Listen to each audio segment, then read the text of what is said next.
ఆవాహన చేస్తూ కూర్చొని ఉంటారట. అంటే ఇప్పుడు నేను ఇందాక చెప్పాను, పోను పోను మనమే కాశీ అయిపోవచ్చు.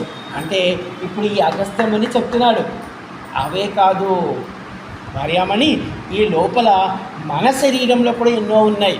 అంటే ఇప్పుడు మీకు కొన్ని ఉదాహరణకి చెప్తాను. ఇప్పుడు మా బామ్మగారు ఉన్నారనుకుందాం, ఆవిడ పాపం కాశీ వచ్చినప్పటి నుంచి ఆవిడ మాట్లాడలేదు అనుకుందాం ఒక ఉదాహరణకి. అంటే ఆవిడ ఎప్పుడో ఒక మాట మాట్లాడింది అనుకోండి, అది బ్రహ్మ వాక్ అయి కూర్చు. అంటే మనలో ఉన్నటువంటి వాక్కే మనం అంటూ ఉంటాం, అమ్మో వాళ్ళ నోటి వాక్కే బ్రహ్మ వాక్. అంటే చూడండి, ఇప్పుడు ఈ వాక్ ఎక్కడుంది?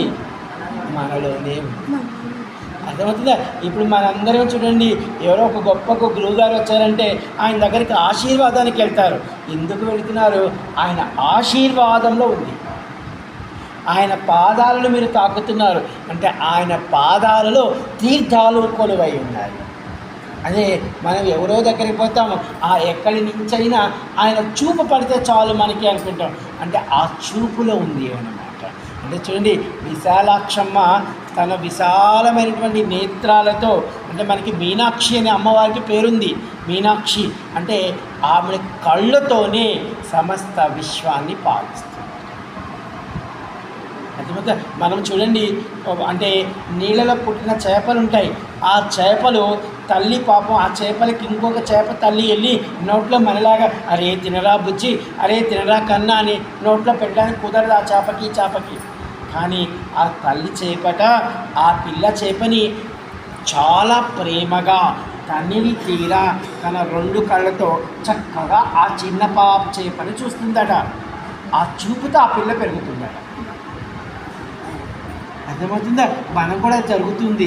ఎందుకంటే మనం కూడా ఒక చంటి బిడ్డ ఉన్నాడు అనుకోండి, ఒక తల్లికి, వాడు శ్రద్ధగా తినాడు, పడుకొని నిద్రపోతున్నాడు అనుకోండి, ఈవిడ వంట చేసుకుంటూ వాడిని అలా చూస్తూ ఉంటుంది. అంటే ఆవిడ అలా చూస్తూ ఉందంటే వాడి చుట్టూ ఎటువంటి దుష్టగ్రహాలు రావని అర్థం అక్కడ. అంతే కదా? ఇది అనమాట. అంటే చూడండి, ఆ తల్లికి అలాగే ఉంటుంది. మీరు కావాలంటే బాగా తెలుసు, చిన్న చిన్న కోళ్ళు కానీ, పిల్లులు కానీ, పక్షులు కానీ బిడ్డలను పెట్టాయనుకోండి, చిన్న అంత ఒక పిల్ల తన పిల్లలను పెట్టిందనుకోండి, ఆ పిల్ల దగ్గరికి ఒక కుక్క వచ్చింది అనుకున్న, పెద్ద కుక్క, కానీ ఈ పిల్ల ఆ కుక్క పిల్లతో ఫైట్ చేస్తుంది, ఆ పెద్ద కుక్కతో. ఎందుకంటే తల్లిగా తన ధర్మాన్ని రక్షిస్తుంది అక్కడ. అలా అంటే తన చూపుతో, తన బాధ్యతతో. అంటే మన శరీరంలో కూడా అనేక తీర్థాలు ఉన్నాయి. అంటే అసలు ఇంకొక రహస్యం ఏంటంటే, మనమే పరదేవుడివి, మనమే ఈ దేవుడు. అర్థమవుతుందా? అంటే మనం అది మర్చిపోతున్నాం. మనం ఎంతసేపటికి అవన్నీ మర్చిపోయి ఇక్కడ ఉన్నటువంటి కొన్ని మోహాలలో పడిపోతున్నాం.